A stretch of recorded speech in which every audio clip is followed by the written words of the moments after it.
تعزیرات پاکستان میں توہین مذاہب سے متعلق دفعات۔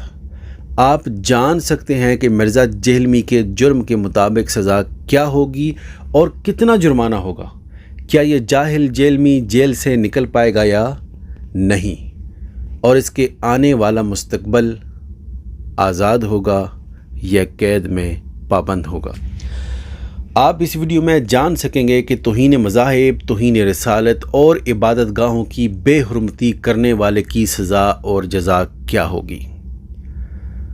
295 کسی عبادت گاہ، مسجد، مندر، چرچ وغیرہ کو نقصان پہنچانا، ناپاک کرنا یا کسی مذہب کے ماننے والوں کے جذبات مجروح کرنا، 2 سال تک قید، جرمانہ یا دونوں۔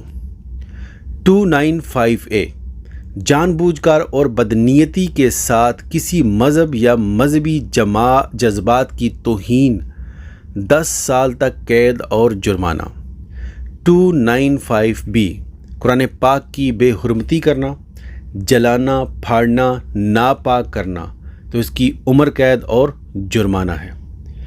295C نبی کریم صلی اللہ علیہ وآلہ وسلم کی شان میں گستاخی کے الفاظ، تحریر، اشارہ یا کوئی بھی کسی ذریعے سے ادا کرنا، سزائے موت یا عمر قید اور جرمانہ۔ 296 کسی مذہبی اجتماع یا عبادت میں جان بوجھ کر خلل ڈالنا، 1 سال تک قید اور جرمانہ۔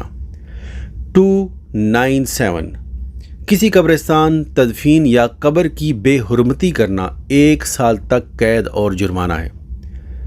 298 کسی دوسرے مذہب کے ماننے والوں کے جذبات کو الفاظ یا عمل سے ٹھیس پہنچانا، 1 سال تک قید اور جرمانہ ہے۔ 298A امہات المومنین، اہل بیت و اطہار، صحابہ کرام یا خلفائے راشدین کی توہین کرنا، 3 سال تک قید اور جرمانہ۔ 298B قادیانیوں کا خود کو مسلمان کہنا یا اپنے مذہب کو اسلام کہنا، 3 سال تک قید اور جرمانہ۔